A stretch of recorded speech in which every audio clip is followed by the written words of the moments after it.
দিয়াবাড়ি হাট থেকে যোগ দিচ্ছেন রাব্বি হোসেন। রাব্বি, পশু বেচাকেনা কেমন দেখছেন? দামের কি অবস্থা? কার কাছে শিখলা? এই যে রাধুনী রেডিমিক্স গরুর মাংসের মশলা, গরু রান্নায় গুরু হওয়া কোনো ব্যাপারই না। দেবাশিস, দিয়াবাড়ির কুরবানির পশুর হাটে অসংখ্য গরু বিক্রি হচ্ছে। আমরা যখন এসেছিলাম তখন এখন পর্যন্ত যে পরিমাণ গরু বিক্রি হচ্ছে আসলে গণনা করে শেষ করা সম্ভব না। আমরা দেখছি যে এখানে ট্রাকে করে করে আমরা স্ক্রিনে যেই ট্রাকগুলো দেখতে পাচ্ছি এখানে তারা প্রত্যেকটি গরুই বিক্রি হয়ে গিয়েছে। তারা নিয়ে যাচ্ছেন, কেউ হেঁটে হেঁটে হেঁটে নিয়ে যাচ্ছেন, কারণ অনেকেই ট্রাক পাচ্ছেন না, এত পরিমাণ গরু বিক্রি হচ্ছে।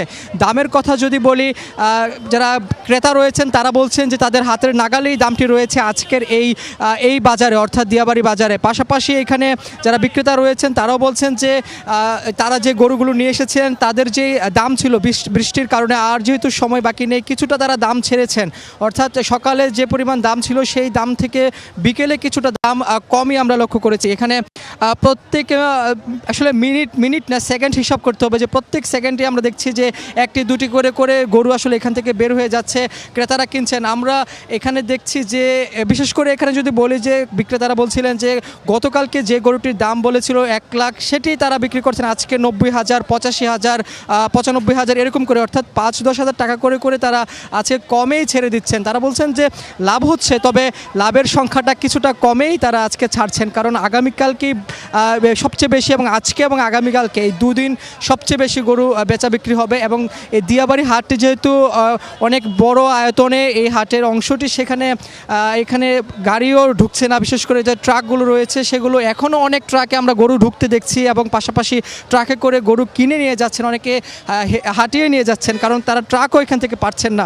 1 থেকে 2 কিলো রাস্তা তারা হেঁটে হেঁটে মূলত যাচ্ছেন। দাম দর সবসময় উঠানামা করে, ঘন্টায় ঘন্টায় উঠানামা করে। কেউ হয়তো যে গরুটি 80,000 কিনেছেন, অন্য ব্যাপারীর কাছে গেলে সেটি আবার দেখা গেছে 85 দিয়ে কিনতে হচ্ছে, অর্থাৎ 5-10 হাজার ব্যবধান করে করে মূলত আমরা দেখছি দামগুলো উঠানামা করছে। তবে অন্য বছরের তুলনায় বিশেষ করে আমরা কয়েকজন বিক্রেতার সঙ্গে কথা বলেছি, তারা ঢাকার বাইরে থেকে এসেছেন। তারা প্রতি বছরই এই ঢাকায় বিশেষ করে গাবতলী, দিয়াবাড়ি থেকে আশেপাশের হাটগুলোতে নিয়ে যান। তারা বলছেন যে এবারে যেহেতু বৃষ্টি হয়েছে সকাল থেকে, সে কারণে দাম কিছুটা হাতের নাগালে কিছুটা কমেছে। তবে যেহেতু রাতভর এখানে বেচা বিক্রি হবে, সেক্ষেত্রে আমাদের রাতেও দেখতে হবে যে রাতে দাম কতটা উঠানামা করে। তবে এখানের যে বেচা বিক্রি সেটি কিন্তু অনেকটাই বেড়েছে সকালের চেয়ে।